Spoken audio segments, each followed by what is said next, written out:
Bonjour à tous, j'espère que vous allez excellemment bien et aujourd'hui on se retrouve pour parler médias, pour faire le bilan chaîne par chaîne en se gratouillant la moustache de l'année 2020. Alors la plupart des chaînes bien entendu, on fera TF1, France 2, France 3, France 5, C8, TMC, on parlera un petit peu des chaînes info.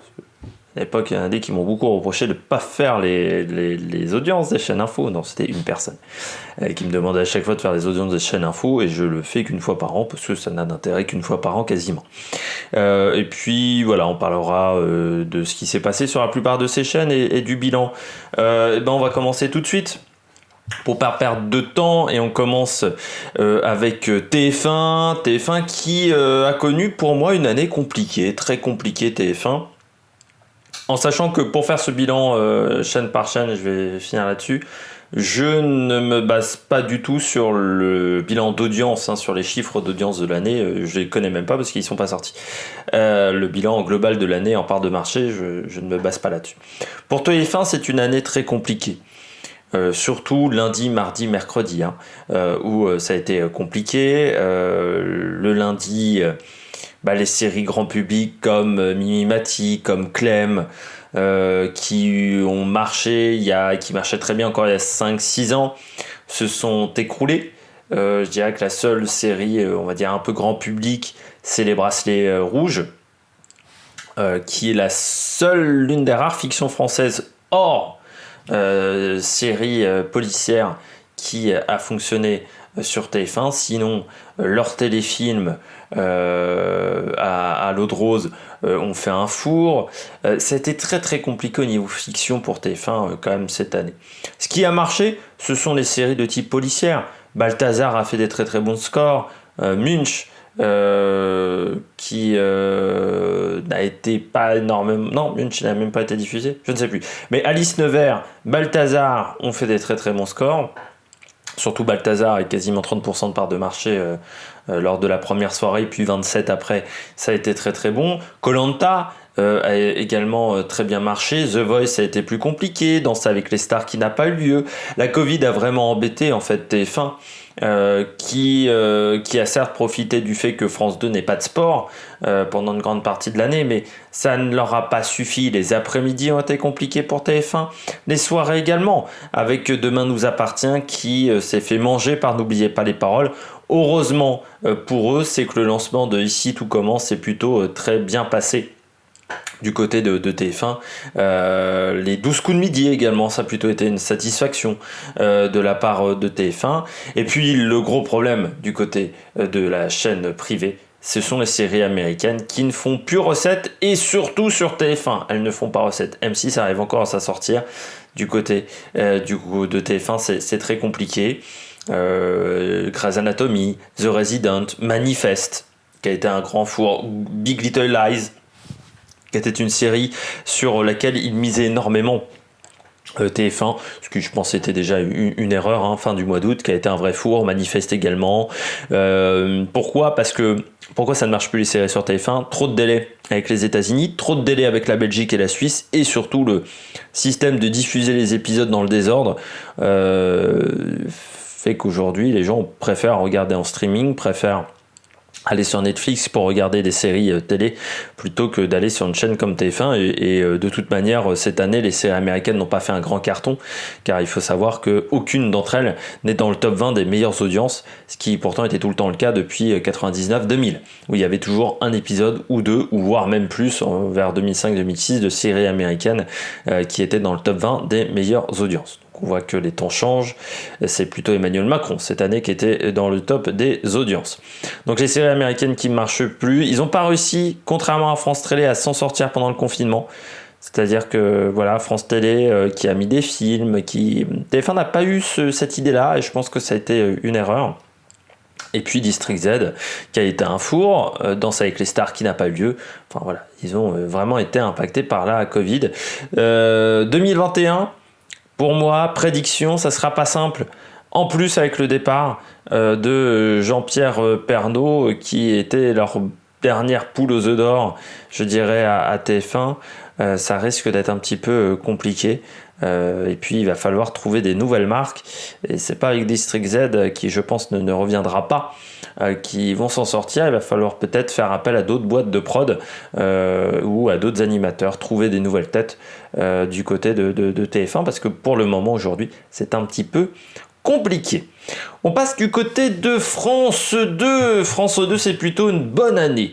Et pourtant, la Covid-19 aurait pu énormément les handicaper avec le calendrier sportif, la Coupe de France, la Coupe de la Ligue, où ils diffusaient quelques matchs, mais surtout le Tour de France, Roland-Garros, les Jeux Olympiques reportés.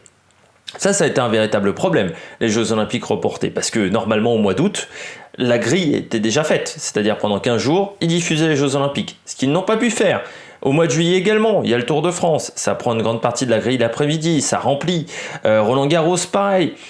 Tout ça a été reporté un peu plus tard pour le Tour de France et Roland-Garros, même si Roland-Garros n'a pas fait un grand carton cette année, du fait de l'avoir mis en septembre. Enfin, septembre-octobre était une erreur, je pense, de la part de l'organisation. Mais en ce moment, Roland-Garros fait de multiples erreurs avec des matchs qui, l'année prochaine, seront diffusés sur Amazon. Je vois bien des gens s'abonner spécialement à Amazon Prime juste pour regarder des matchs de tennis à 22h. Ça aurait pu être très compliqué pour France 2 et au final ils s'en sont plutôt bien sortis, surtout le mercredi. Alex Hugo qui a fait un carton. Alex Hugo marchait bien, mais alors, il y a des jours où ils ont fait plus de 30% de part de marché avec Alex Hugo. Puis très très longtemps que France Télé n'avait pas fait plus de 30% de part de marché avec une série.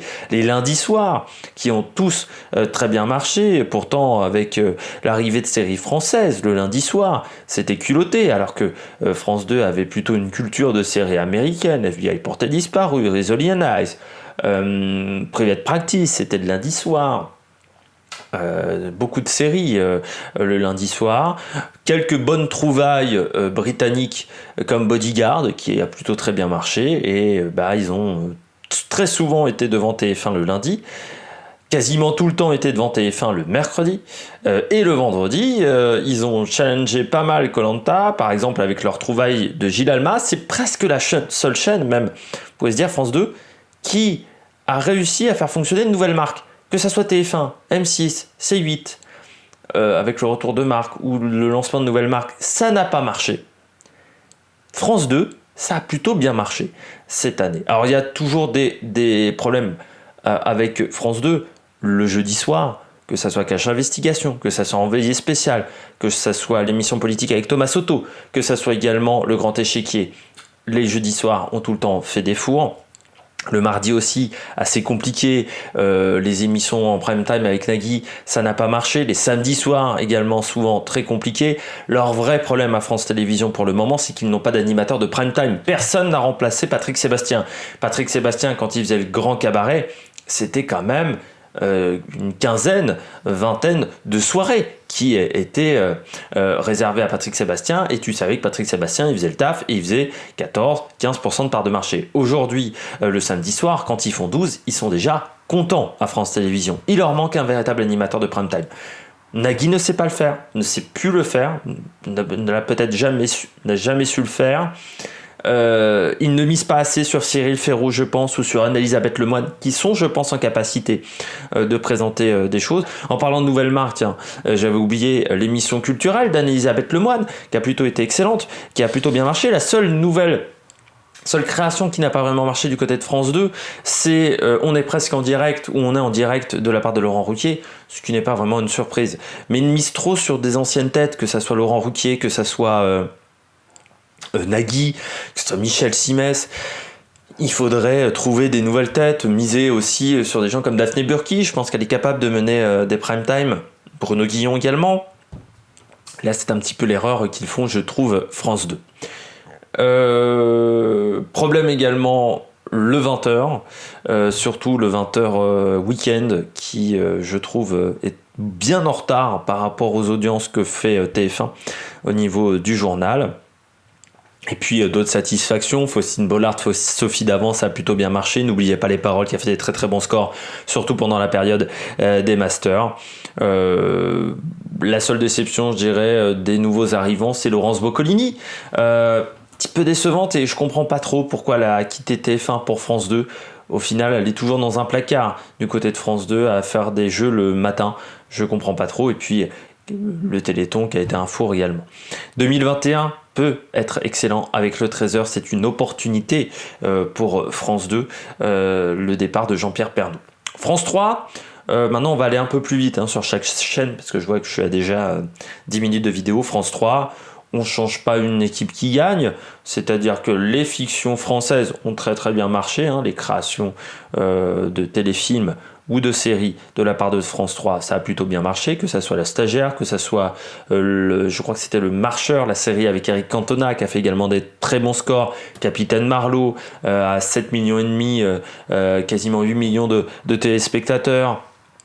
Plein de séries qui ont très très bien marché, de séries françaises, les samedis soirs également où ils ont souvent fini en tête avec les meurtres à la Bourboule, meurtres à Cahors, meurtres un peu partout. Voilà, la fiction française, ça a fonctionné sur France 3. Les documentaires également de Thierry Ardisson ont plutôt bien marché. Ce qui pose problème avec France 3, mais c'est un petit peu dans l'ADN de la chaîne, la culture, les émissions culturelles qui ont souvent fait des fours, quelques films, 120 battements par minute par exemple, qui n'a pas du tout marché, avec moins de 6% de part de marché. Ils ont eu des soirées à moins de 6% de part de marché. Les lundis soirs de France 3 ont été très compliqués souvent. Ne pas négliger également les bonnes audiences du retour de la carte au trésor, qui a plutôt fait des très très bons scores avec Cyril Ferraud. C'est là où je dis qu'il faut miser sur des gens comme Cyril Ferraud également, sur des nouvelles têtes, et qui marchent plutôt bien. Et puis, que va devenir France 3 dans les années à venir avec un renforcement des programmes régionaux, mais surtout, on casse dans les coûts sur cette chaîne et j'ai un peu peur que dans quelques années, ça soit une télé low cost. Canal+, rapidos, parce que j'ai pas Canal. Compliqué Canal+, je trouve, cette année. Ça n'a pas été incroyable. Alors déjà, avec aussi pas mal emmerdé avec le calendrier sportif. Avec une Ligue 1 qui est devenue moins forte, moins intéressante à suivre, parce que les matchs de Ligue 1, même le Classico, a fait des très très mauvais scores cette année, à peine 1 million de téléspectateurs. C'était des matchs qui étaient capables les années précédentes de faire 1,7 million, 1,8 million, voire 2 millions de téléspectateurs, à la grande époque de faire quasiment 3. Donc c'est sûr que c'est un petit peu compliqué. Des fictions qui n'ont pas forcément, des séries qui n'ont pas forcément été assez incroyables, à part La Flamme qui a fait un bon buzz et qui a fait plutôt des bons scores. Les autres séries françaises, ça n'a pas été incroyable de la part de Canal+. Les séries américaines, ils souffrent du même problème, je pense, que TF1. Les séries américaines sur Canal+, qui n'ont pas fait un carton, donc c'est un bilan plutôt mitigé de la part de Canal+. France 5, pareil un peu que France 3, on change pas une équipe qui gagne. Les documentaires le dimanche soir qui ont plutôt fait des bons scores. La quotidienne qui a battu encore des records, qui est une émission qui ne devrait pas s'arrêter. Je sais que France 5 veut arrêter cette émission. Je trouve que ça serait une erreur de l'arrêter parce que c'est une émission qui fait toujours des très très bons scores, qui est une émission très intéressante et qui, je trouve, contrairement à TPMP qui a très très mal vieilli plutôt très bien, je trouve, dans le temps. Alors ça veut pas dire que du côté de France 5 tout a fonctionné. Les maternelles qui ont depuis sont allés sur France 4, ça va être un petit peu compliqué. Le magazine de la santé également qui n'a pas fait des scores incroyables cette année. Le syndrome Covid-19, le trop de santé à la télé tue les émissions de santé. Je pense que le fait d'avoir énormément parlé de la Covid, ça a été l'erreur de beaucoup de chaînes de télévision et des journaux de parler beaucoup trop de la Covid. Alors je sais bien que c'était l'actu majeure, mais ça fait depuis 9 mois qu'on parle de la Covid. Je pense qu'à un moment, on pourrait en faire un petit peu moins quand on a fait 2 mois sur le vaccin, alors qu'on savait pas trop, il n'y avait pas trop d'infos en fait au final sur le vaccin. C'était peut-être un peu beaucoup quand même. Mais la quotidienne, ça a plutôt bien marché. Les prime time ont plutôt été forts. Des changements également avec plus de culture de la part de France 5, ce qui a plutôt marché. Alors pour 2021, va falloir voir si la chaîne qui était la chaîne du savoir va pas devenir une chaîne également culturelle dans les années à venir avec pas mal de programmes. C'est à vous, j'ai oublié de parler de C'est à vous, mais C'est à vous qui a fait des très très bons scores. À un moment, ils étaient à 1,7 million. Vraiment, il y a eu des très très bons scores de la part de C'est à vous. Donc, Ça a plutôt bien marché en fait cette année France 5, avec les mêmes marques que les années précédentes, mais des marques qui ne sont pas usées. Et puis avec des changements aussi, le départ de la Maison France 5, Silence ça pousse qui va certainement changer d'horaire. Il y a pas mal de changements qui vont arriver sur France 5 en 2021, donc il faudra voir comment le public va réagir. M6, 2 salles, 2 ambiances, début d'année très compliqué. Premier semestre très compliqué avec pas mal de... Eux, ils ont été vraiment embêtés par la Covid-19 parce que pas mal de tournages qui n'ont pas pu se faire, d'émissions, donc ça a été compliqué. Juin, juillet, août, qui est pourtant une période forte de M6 avec L'amour est dans le pré, avec le gros meilleur pâtissier, avec des programmes de ce type-là. Bah là, cette année, il n'y avait rien. Ils ont vraiment eu juin, juillet, août, à part le film à fond. Il n'y a vraiment rien qui n'a marché. Indiana Jones, je crois que c'est les 2 seules choses qui ont fonctionné. Et le premier Indiana Jones, à partir du 3, déjà, ça faisait un four. Et à fond, c'est 2 seules choses qui ont fonctionné sur M6. Beaucoup de mal avec leur nouvelle marque, à part l'émission de Cyril Lignac, et encore l'émission de Cyril Lignac, faut relativiser. Lors du premier confinement, ça a bien marché. Ensuite, ça a été beaucoup plus compliqué. Les nouvelles marques au niveau de la fiction qui n'a pas marché, comme la fiction sur Xavier Dupont de Ligonnès, mais également leur fiction avec les amis qui construisaient un immeuble. Je sais plus comment ça marchait, mais j'ai plutôt trouvé que c'était pas si mal, mais ça a fait un four en termes d'audience. Ça a même dû être déprogrammé en catastrophe. Les séries américaines, par contre, qui ont plutôt pas trop mal marché, que ça soit Boult, que ça soit NCIS, on reste sur des classiques. Mais The Rookie, qui a été mal programmé, je trouve, et New York, et 911 Lone Star également, qui a été en difficulté le jeudi soir. Une fin d'année très forte avec le retour de leur marque, La France a un incroyable talent, Objectif Top Chef, L'amour est dans le pré. Depuis septembre, ils ont été très très forts. Ils finissent à des taux à 9,7 à 9,8% de part de marché, ce qui était pas fait depuis quasiment 2010-2011 sur la chaîne, donc c'est vraiment très très bien et je sens bien 2021 pour MT. Je pense qu'ils vont faire une belle année. C8, Hanouna ne suffit pas et ne suffit plus à la chaîne. De miser sur un seul cheval, c'est une erreur. Peu de satisfaction, à part l'émission de William Lémergie qui a plutôt fait des scores honorables, corrects, je dirais. TPMP, ça a été un four, surtout pendant le confinement. L'émission qu'il avait fait pendant le confinement, ça a été un four. Et la rentrée n'a pas été excellente.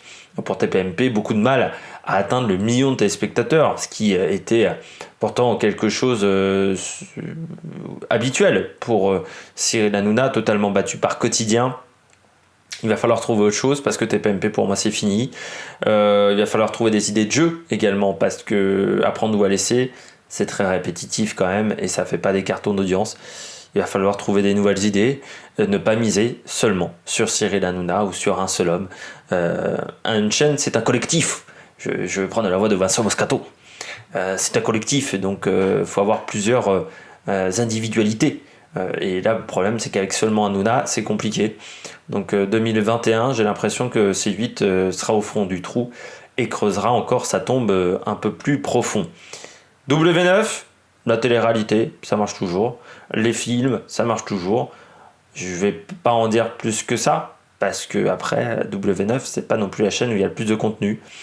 Donc après le reste, voilà, c'est une chaîne un petit peu particulière, mais ça a plutôt fait des bons scores. Sauf un dîner presque parfait, mais qui est un programme qui est vieillissant et qu'il faudrait enlever de cette chaîne. Ce qui manque, ce sont des émissions, très clairement du côté de W9. Mais bon, aujourd'hui, c'est une chaîne qui marche plutôt pas trop mal et qui ne coûte pas cher. TMC, quotidien, très fort. Beaucoup de films également qui ont très très bien marché. Alors, Star Wars, il y a également quelques films Avengers qui ont fait des très très bons scores. Après, c'est pas suffisant pour moi. Ils pourraient faire mieux, TMC, ils ont les moyens de faire mieux. Les tentatives d'émissions avec les youtubeurs, ça n'a pas fait des très grands scores. Que ce soit McFly, Carly Voto et le Prime à l'envers, on va comme dire que je tape sur le travail, le Prime sur le monde à l'envers, pardon. On m'a dit que j'avais été trop méchant sur la vidéo sur le monde à l'envers. C'est pas de ma faute si je me suis fait chier devant l'émission, Ils avaient qu'à faire une bonne émission. Et puis manque peut-être des émissions de qualité. On n'a quasiment pas vu Burger Quiz en 2020, ce qui est un peu triste, surtout sur la deuxième partie d'année 2020. Et puis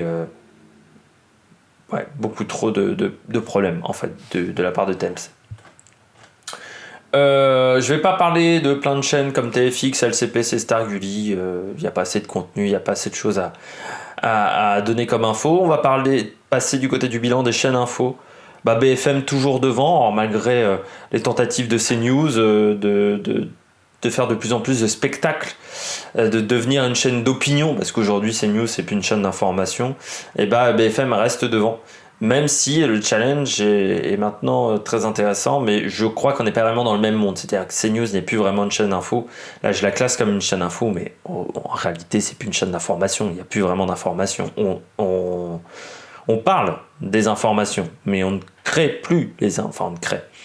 On ne fait plus de reportages sur CNews. C'est maintenant, on discute, on débat. Donc BFM toujours devant. Mais LCI progresse avec des émissions qui me semblent assez intéressantes. C'est une chaîne que je regarde de temps en temps, même s'il y a des grosses erreurs parfois au niveau de ligne éditoriale. Par exemple, quand ils avaient diffusé sans discussion derrière et sans annotations le discours de Zemmour. Bon, bah voilà, ça me plaît pas du tout. Et puis France Info qui ne sert toujours à rien et les audiences sont toujours ras les pâquerettes pour France Info.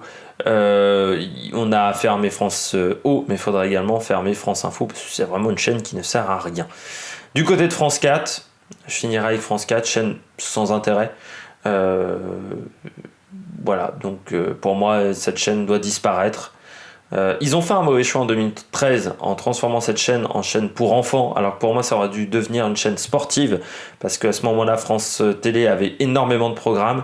Ça aurait dû devenir Sport en France, qui aujourd'hui est une chaîne très intéressante que vous pouvez regarder sur internet, qui diffuse énormément de sports peu médiatisés.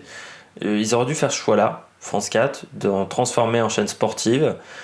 Et ils ont décidé d'en faire une chaîne pour enfants alors qu'il y avait déjà Gulli. À l'époque, je rappelle que quand ils ont décidé de faire ça, la chaîne L'équipe n'existait pas. Hein. Donc il y avait des droits sportifs en plus pas chers qui étaient disponibles. Je pense que ça a été une erreur à ce moment-là et France 4 aujourd'hui est devenu un truc has-been et totalement ridicule et qui doit fermer ses portes. J'espère que vous avez aimé cette vidéo. N'hésitez pas à réagir dans les commentaires, n'hésitez pas à vous abonner à la chaîne, comme ça on améliorera la visibilité de celle-ci. N'hésitez pas également à mettre un pouce bleu si vous avez aimé la vidéo. N'hésitez pas également à réagir dans les commentaires, à me dire quelle chaîne vous avez appréciée cette année. Quelle chaîne vous avez détesté cette année également, ça peut être toujours très intéressant. Et puis n'hésitez pas également à mettre la petite cloche. Et puis nous on se retrouve pour de nouvelles aventures sur la Megac Production. Ciao ciao.